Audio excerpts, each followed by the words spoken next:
नमस्कार, स्वागत है आपका रतनगढ़ टाइम्स न्यूज में। मैं हूं राशि। आइए खबरों की ओर बढ़ेंगे। भोपाल से खबर, जहां पर मध्य प्रदेश के चिकित्सा शिक्षा मंत्री विश्वास कैलाश सारंग का बयान सामने आया है।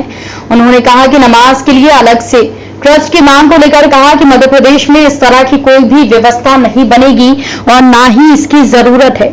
झारखंड विधानसभा में यदि ऐसा हुआ है तो उसको भी जरूरत नहीं थी। इस तरह की तुष्टीकरण की राजनीति को अपनाना देश के लिए उचित नहीं है। उन्होंने कहा कि कुछ नेता और पार्टी केवल तुष्टीकरण की राजनीति करते हैं।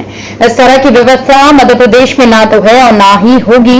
हिंदुस्तान में हर वर्ग में रहने वाला व्यक्ति समाज की मुख्य धारा से जुड़े, इसलिए बीजेपी की सरकार किसी भी योजनाओं का आधार जाति और धर्म नहीं है। हम धर्म और जाति का विभेद नहीं करते। कुछ विपक्षी नेता, खासकर कांग्रेस, आजादी के बाद से धर्म को धर्म से लड़ाने का प्रयास करती है। वोट बैंक और तुष्टीकरण की राजनीति के तहत हमेशा खासकर मुस्लिम समाज को गुमराह करने की कोशिश की। हमारा मानना है कि हर स्तर पर संवाद होना चाहिए।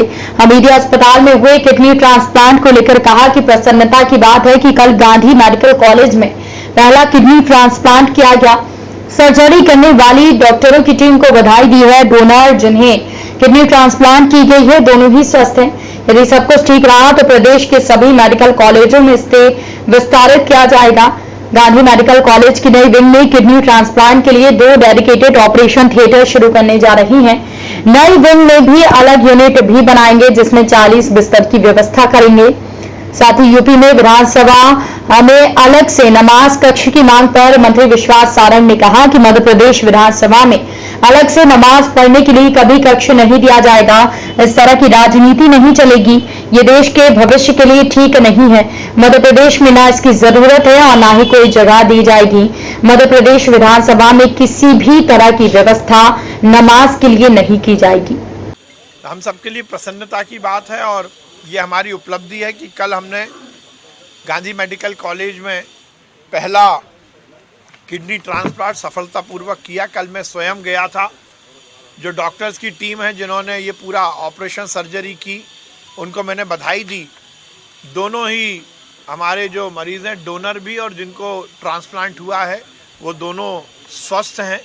ये हम सबके लिए प्रसन्नता की बात है कि रहे हैं जो हमारी नई विंग में हम रखेंगे और इसके लिए हम अलग से यूनिट भी बनाएंगे जिसमें लगभग 40 बिस्तरों की हम व्यवस्था करेंगे। कोरोना के कुछ केसेस में बढ़ोतरी हो रही है और उसके लिए हमने पूरी चौबंद व्यवस्थाएं की हैं। ये थोड़ा चिंता का विषय है क्योंकि पूरे देश में हम देख रहे हैं हर राज्य में बहुत धीमी गति से परंतु पॉजिटिव केसेस बढ़ रहे हैं। केरल तो अभी भी पीक पर है, महाराष्ट्र में भी केस बढ़ रहे हैं, मध्य प्रदेश में भी बहुत धीमी गति से बढ़ रहे हैं, पर हमारे लिए चिंता का विषय और इसकी सभी तैयारियां हम करे हुए हैं। हम ये सुनिश्चित कर रहे हैं कि सभी लोग सितंबर तक फर्स्ट डोज वैक्सीनेशन के कवरेज में आ जाएं। तो आधिकारिक तौर पर उनसे बातचीत हो रही है। मुझे लगता है हड़ताल जैसी ज़रूरत नहीं थी, पर आधिकारिक तौर पर उनसे बातचीत हो रही है। उनकी बात अधिकारियों से हो रही है। मैंने जैसा कहा कि आधिकारिक तौर पर अधिकारियों के साथ उनकी बातचीत चल रही है। फिलहाल के लिए इतना ही। और भी खबरों की अपडेट्स के लिए आप बने रहिए हमारे साथ। नमस्कार। खबरों में बने रहने के लिए रतनगढ़ टाइम्स न्यूज को सब्सक्राइब करें और बेल आइकन को दबाना बिल्कुल ना भूलें ताकि हर खबर की अपडेट आपको मिलती रहे। इसके अलावा आप हमारी वेबसाइट ratangartimes.com पर भी विजिट कर सकते हैं, जहां पर आपको मिलेगी हर खबर सही समय पर।